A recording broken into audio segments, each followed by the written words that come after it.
Svetový šampionát v šachu sa skončil práve tento týždeň, no a treba povedať, že práve tento šampionát, ktorému sme svoju pozornosť venovali aj v našom vysielaní, mal čo ponúknuť. Zúčastňovali sa ho kategórie do 8, 10, 12, 14, 16 a 18 rokov. Podujatie trvalo 2 týždne, no a celkovo sa na ňom predstavilo 1596 hráčov z 93 krajín.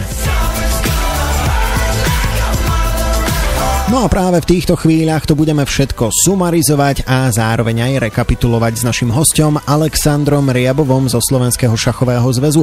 Treba povedať, že aj Slovensko malo na tomto podujatí svoje zastúpenie v podobe 15 reprezentantov a trojica z týchto 15 reprezentantov patrí do top 10 svetovej špičky vo svojich kategóriách. No a Slovensko má dôvod na radosť, no ale ako to celé vyzeralo z nášho pohľadu, tak to sa dozviete počas najbližších minút, pretože všetko to budeme počas najbližších minút rekapitulovať aj za účasti nášho hostia Alexandra Ryabova. Tento turnaj už skončil posledným kolom, no a máme veľmi dobré správy, pretože tie posledné partie dopadli veľmi dobre a najlepší výsledok sa teda prejavil v kategórii dievčat do 16 rokov, kde máme na Slovensku novú vicemajsterku sveta Veroniku Gažíkovú. Tá teda vlastne v poslednom kole zvíťazila, získala 8,5 bodu z 11, čo je druhé miesto a dokonca keby na prvej šachovnici remizovali, tak by sa dosiahla aj na ten najvyšší titul. O mene Veronika Gažíková sme pred štartom alebo počas priebehu tohto šampionátu hovorili.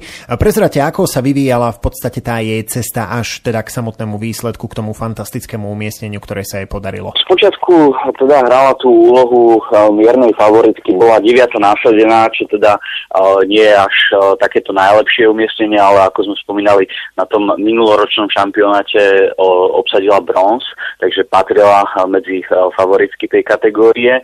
Zo začiatku teda celkom dobre sa jej darilo, mala myslím 3 body zo 4. Potom ešte niekde trošku zaváhala, ale hlavne ten záver bol úplne presvedčivý, kedy posledné 3 partie vo všetkých zvíťazila.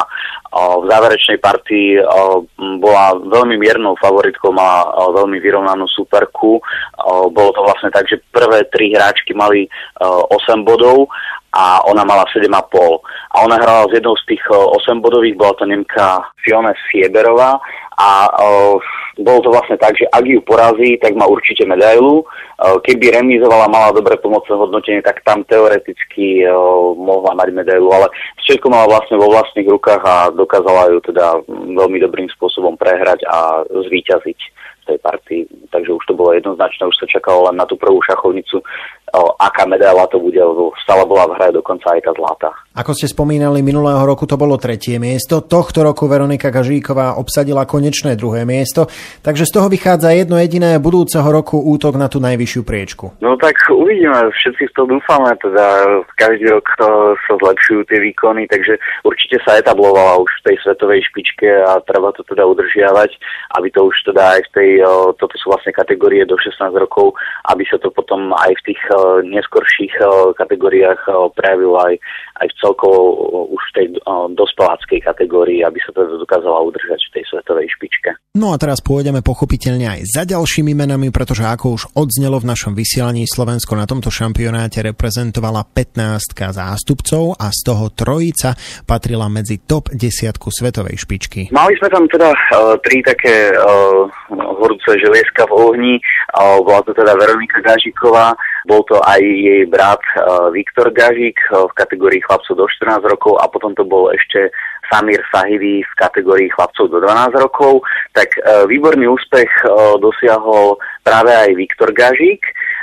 Ten dosiahol rovnako 8,5 boda z 11 a len veľmi tesne pomocným hodnotením mu unikla bronzová medaila. Viktor Gažík skončil na 4. mieste v kategórii chlapcov do 14 rokov v 187 člennej zostave, takže to je tiež veľmi dobrý výsledok. Škoda, že tam nejaké pomocné kritériá teda rozhodli o tom, že to nebola nakoniec bronzová medaila. Ak sa rozprávame o našich zástupcoch, ktorí sa takto predstavili na svetovom šampionáte mládeže, bol práve tento šampionát v Grécku tým vrcholom tohto kalendárneho roka, alebo ich ešte niečo v rámci tej medzinárodnej sféry čaká? Treba povedať, že tento rok bol mimoriadne úspešný pre slovenský šach. Začínalo to ešte v marci, vtedy sa naši seniori, čo je zostava starších veľmajstrov, ako je pán Vtáčnik, Timoščenko, ktorý bol bývalým trénerom Kasparova dokonca, Štol a Petran, tí vyhrali majstrovstvá sveta družstiev. Potom sme získali 2 medaily v mužskej kategórii a ženskej kategórii na majstrovstvách Strednej Európy. Ďalej to pokračovalo v auguste majstrovstvami Európskej únie. Tam sme v Murecku získali 3 medaily a v koutech nad Dnesnou ďalšie 2 medaily. A všetko to teda vlastne teraz už sa chýlilo k posledným podujatiam, čo boli vlastne tieto majstrovstvá sveta, kde sme získali tú 9. medailu v tomto roku. Takže vlastne pre tento rok je to už taký záver týchto podujatí. No a treba konštatovať, že to bol mimoriadne úspešný rok pre slovenský šach. 9 medailí v jednom kalendárnom roku z vrcholných podujatí, to je celkom pekné číslo. Také naozaj, dovolím si povedať, číslo, ktoré môžu závidieť aj iné športy. A hlavne teda sa cenia tieto výsledky z majstrovstiev sveta. Keď si to vlastne takto uvedomíme, tak vlastne vicemajsterku sveta v tom dievčenskom šachu sme mali naposledy v 90. rokoch.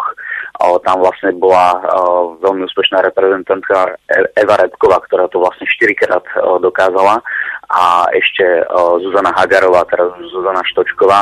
A od tých 90. rokov, naposledy v 95. sme vicemajsterku sveta nemali, takže je to veľmi dobrý úspech.